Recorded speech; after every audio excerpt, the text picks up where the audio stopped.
Perkenalkan, nama saya Risma Kumalasari, NIM 432017-004, saya dari Fakultas Biologi, Universitas Kristen Satya Wacana. Video ini dibuat untuk memenuhi tugas PPL 1. Selamat pagi anak-anak. Hari ini Ibu akan menjelaskan materi bab 2, yaitu tentang klasifikasi makhluk hidup. Nah, coba kalian buka dulu LKS-nya halaman 40. Di halaman 40 itu terdapat tujuan pembelajaran kita hari ini. Nah, tujuan pembelajaran kita hari ini ada 3, yaitu yang pertama, kalian akan mengetahui apa itu klasifikasi. Yang kedua, kalian akan mengetahui apa alasan makhluk hidup harus diklasifikasikan. Dan yang ketiga, kalian akan mengetahui apa yang menjadi dasar makhluk hidup yang diklasifikasikan. Oke, langsung saja Ibu akan menjelaskan materinya. Pembahasan yang pertama yaitu ciri-ciri makhluk hidup.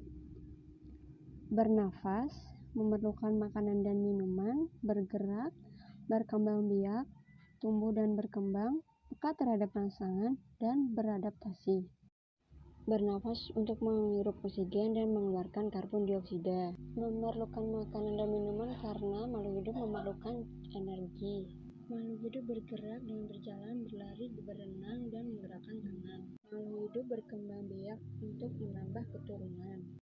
Makhluk hidup tumbuh dan berkembang dengan perkembangan tinggi dan masa tubuh.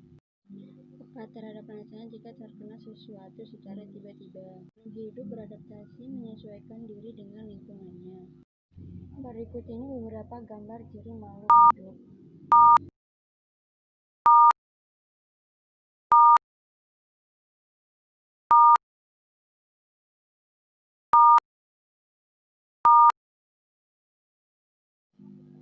Untuk pembahasan selanjutnya tentang pengklasifikasian makhluk hidup.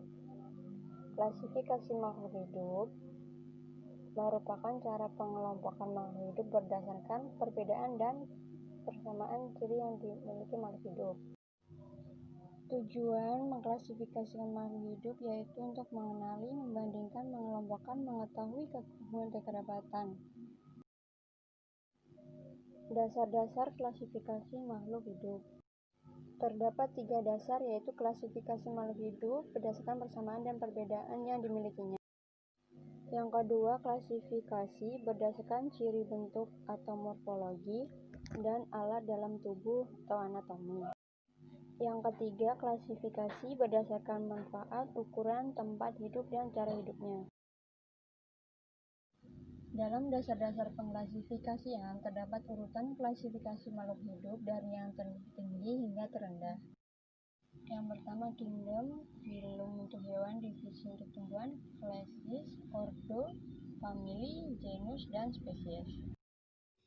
Urutan klasifikasi makhluk hidup ini disebut dengan takson. Orang yang melakukan pengelompokan pertama kali yaitu Linnaeus dengan kategori yang digunakan pada waktu itu. Untuk pengklasifikasian makhluk hidup terdapat kriteria yang harus diperhatikan. Yang pertama, kriteria klasifikasi hewan. Kriteria yang pertama yaitu saluran pencernaan. Hewan tingkat rendah belum memiliki saluran pencernaan, sedangkan hewan tingkat tinggi sudah memiliki lubang mulut, saluran pencernaan, dan anus. Kriteria yang kedua yaitu kerangka. Kerangka di luar tubuh atau kerangka di dalam tubuh. Yang ketiga, anggota gerak berkaki 2, 4, atau tidak berkaki. Salah satu klasifikasi hewan contohnya yaitu klasifikasi kucing. Kedua gambar tersebut menunjukkan bahwa kucing rumahan dan kucing hutan masih memiliki hubungan kekerabatan dengan famili yang sama. Untuk kriteria yang kedua yaitu kriteria klasifikasi tumbuhan. Kriteria yang pertama yaitu organ perkembangbiakan dengan spora atau dengan bunga. Yang kedua, habitusnya berupa pohon perdu atau semak. Kriteria yang ketiga dilihat dari bentuk dan ukuran daun. Kriteria yang keempat yaitu dilihat dari cara berkembang biak, apakah dengan seksual atau dengan aseksual.